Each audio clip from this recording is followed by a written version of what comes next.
केशव देव मौर्य ने कह दी बड़ी बात, कहा भाजपा को रोकना है तो इंडिया गठबंधन बहन जी को बनाए अपना पीएम पद का उम्मीदवार। जी हां साथियों, मैं सागर ननी और आप देख रहे हैं प्रबुद्ध भारत टीवी। अगर आपने हमारे चैनल को अब तक सब्सक्राइब नहीं किया है तो कृपया हमारे चैनल को सब्सक्राइब करें और बेल आइकन को दबाकर ऑल पर क्लिक करें। साथ ही हमारी इस रिपोर्ट को अपने दोस्त, परिवार और रिश्तेदारों में शेयर करना भी ना भूलें।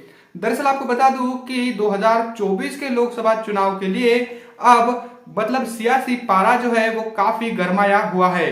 आपको बता दूं कि भाजपा को रोकने के लिए तमाम दल इकट्ठा होकर इंडिया गठबंधन के नाम से एक गठबंधन बना रहे हैं और ऐसे में गठबंधन में तमाम उन दलों को लेने के बावजूद अब भाजपा को रोकने के लिए कोई अच्छा चेहरा पीएम उम्मीदवार का दिखाई नहीं दे रहा है। ऐसे में आपको बता दूं कि बसपा को लेकर इंडिया गठबंधन कुछ खासी तैयारी करते हुए नहीं दिख रहा है। उनको साथ लेने में उनकी कोई तैयारी नहीं दिख रही है और साथ ही उनका कोई अच्छा पॉजिटिव थिंकिंग भी बसपा को लेकर नहीं दिख रही है। ऐसे में आपको बता दूं कि बहन जी को लेकर एक बड़ा बयान महान दल के जो केशव देव मौर्य है इन्होंने दिया है। उन्होंने कहा है कि अगर भाजपा को रोकना है तो बहन जी को पीएम पद का उम्मीदवार इंडिया गठबंधन अगर बनाता है तो ही भाजपा को रोका जाएगा, वरना भाजपा को रोकने की ताकत इंडिया गठबंधन में नहीं है, क्योंकि बसपा को बगैर साथ में लिए वो भाजपा को नहीं रोक सकते हैं। ऐसा बयान केशव देव मौर्य ने दिया है। आपको बता दूं कि उन्होंने अपने ट्विटर हैंडल पर ट्वीट करते हुए लिखा कि प्रधानमंत्री के लिए सबसे योग्य बहन जी है। भाजपा को हटाना है तो बसपा की इस मांग को INDIA गठबंधन को तत्काल मान लेना चाहिए। बसपा एक राष्ट्रीय पार्टी है, कई प्रदेशों में बसपा का जनाधार है। सुश्री बहन कुमारी मायावती जी एक कुशल प्रशासक है, उनसे बेहतर लॉ एंड ऑर्डर मैंने तो अभी तक किसी भी सरकार में नहीं देखा है। कांग्रेस के अधीन काम करने वाले परतंत्र दलित नेता खड़गे जी को प्रधानमंत्री बनाने से बेहतर है कि स्वतंत्र दलित नेता सुश्री बहन मायावती जी को देश का पहला दलित प्रधानमंत्री बनाया जाए। तो ये बड़ा बयान केशव देव मौर्य ने दिया है। ऐसे में अब इंडिया गठबंधन में जो है वो बसपा को साथ लेने के लिए तमाम वो दल प्रयास कर रहे हैं और बहन जी को प्रधानमंत्री पद का उम्मीदवार बनाने की कोशिश भी वो अपनी तरफ से कर रहे हैं।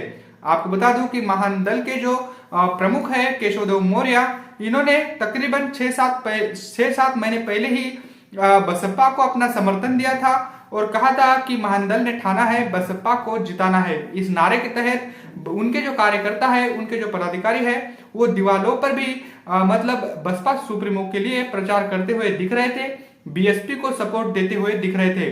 तो ऐसे में बसपा को साथ में लेने की जो तैयारी है वो INDIA के नाम से बना गठबंधन करे, ऐसी अपील केशव देव मौर्य ने किया है। साथ ही उन्होंने कहा है कि बहन जी का जो शासन था वो लॉ एंड ऑर्डर के मामले में उनके जैसा कोई भी लॉ एंड ऑर्डर नहीं रख सकता।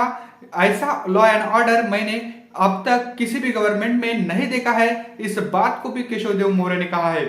साथ ही उन्होंने कहा है कि खड़गे जी को प्रधानमंत्री पद का उम्मीदवार बनाने से यह बहुत अच्छा होगा, बेहतर होगा कि बहन जी को प्रधानमंत्री पद का उम्मीदवार बनाया जाए, क्योंकि अब तक दलित प्रधानमंत्री, उसमें भी एक महिला दलित प्रधानमंत्री अब तक इस देश में हमने नहीं दिया है। तो बहन जी को प्रधानमंत्री पद का उम्मीदवार बनाना ये काफी अच्छा होगा और मोदी को रोकने के लिए, भाजपा को रोकने के लिए यह सबसे बड़ा कारगर होगा, ऐसा केशव देव मौर्य ने कहा है। तो 2024 के लिए ये बड़ी खबर है और केशव देव मौर्य का यह बयान काफी महत्वपूर्ण भी है। वैसे बसपा ने अकेले अपने बलबूते पर चुनाव लड़ने की बात कही है, लेकिन बसपा सुप्रीमो का वो बयान काफी महत्वपूर्ण है, जिसमें उन्होंने कहा था कि कब किसको किसकी जरूरत पड़ जाए ये कहा नहीं जा सकता। तो इस बयान के भी कई सारे मायने निकाले जा रहे हैं। वैसे अब 2024 के लिए जो सियासी पारा है वो काफी बड़ा हुआ है और अब देखने वाली बात होगी कि बीजेपी को रोकने के लिए INDIA नाम से बना गठबंधन क्या बसपा को साथ में लेगा या नहीं। वैसे केशव देव मौर्य की इस बात को लेकर, केशव देव मौर्य की इस अपील को लेकर आप क्या सोचते हो, कमेंट करके हमें जरूर बताइएगा। बने रहे प्रबुद्ध भारत टीवी के साथ, मिलते हैं अगली रिपोर्ट में। तब तक के लिए जय भीम, जय भारत।